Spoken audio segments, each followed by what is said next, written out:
Hey, how's it going? Welcome to another fine episode of Grave Time. We're here at the Hollywood Forever Cemetery in Los Angeles, California, and I'm here at another grave. This is the grave of Dee Dee Ramone from the band The Ramones. Here we go.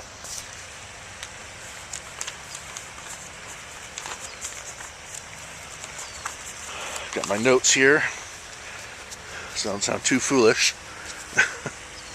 As you see, people have left some little trinkets here, some picks and some lighters and a bottle and a Christmas tree and some, looks like hot sauce. Some other little things around here. There's, let's see, this lipstick from gal's kissing his tombstone. So anyways, yes, this is the grave of Douglas Glenn Colvin, otherwise known as Dee Dee Ramone, the bassist for the Ramones.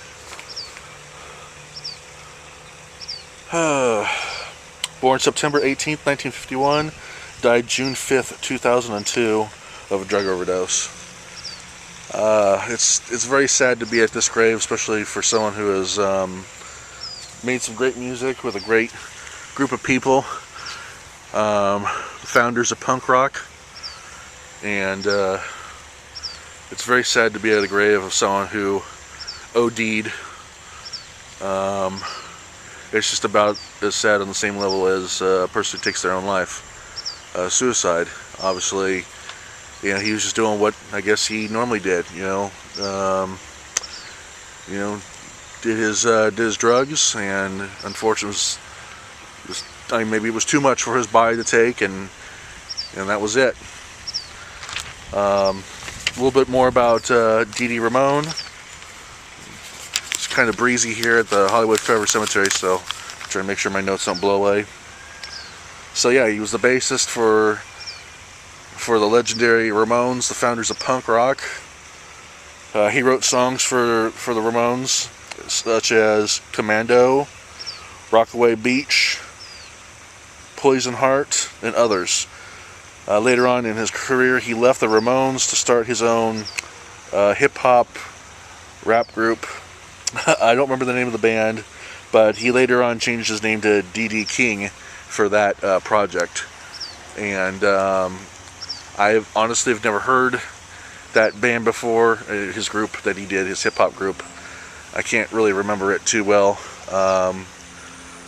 But yeah, the Ramones. Very, very dear to my heart. Very important band in my life. I've got to share this story because since I'm here at the grave of Dee Dee Ramone. But I have a friend named Aaron, and he was a huge fan of a band called the Huntingtons, which was a band on Flying Tart, and they were also on Tooth and Nail Records. And yeah, they I don't want to say they were Ramones ripoff, but they were very heavily influenced by the Ramones. And I was at a time in my life when I was kind of transitioning out of ska and more into punk rock, and I was into a lot of, we were both into Christian punk and stuff, and Huntington's being a Christian punk band, I never really got into them all that much until probably maybe about 9 years ago, right around the time that I was laid off from work. I was at a Hot Topic and picked up Ramones Mania Volume 1 on vinyl. Couldn't pass it up. It was $11. I mean, where else are you gonna, I mean, you can't find any kind of record for $11 anymore, especially at Hot Topic. But picked that album up, listened to it, fell in love with it, and ended up giving the Huntingtons another shot and fell in love with the Huntingtons. So anywho, there you go, a little bit about the Ramones, the Huntingtons with me, my connection to this music that has impacted my life. And ironically, yes, we are in a cemetery, and I would probably have to say my favorite Ramones song of all time is Pet Sematary, which is probably the most catchy, probably the most catchy morbid punk song that I can really think of. And anyways, so yeah, this is Christian Apple coming to you live from Hollywood Forever Cemetery in Los Angeles, California. This is another great episode of Grave Time. If you have any questions, go ahead and leave a comment below. Otherwise, just keep enjoying what I've got going on here. Thank you very much, and God bless you.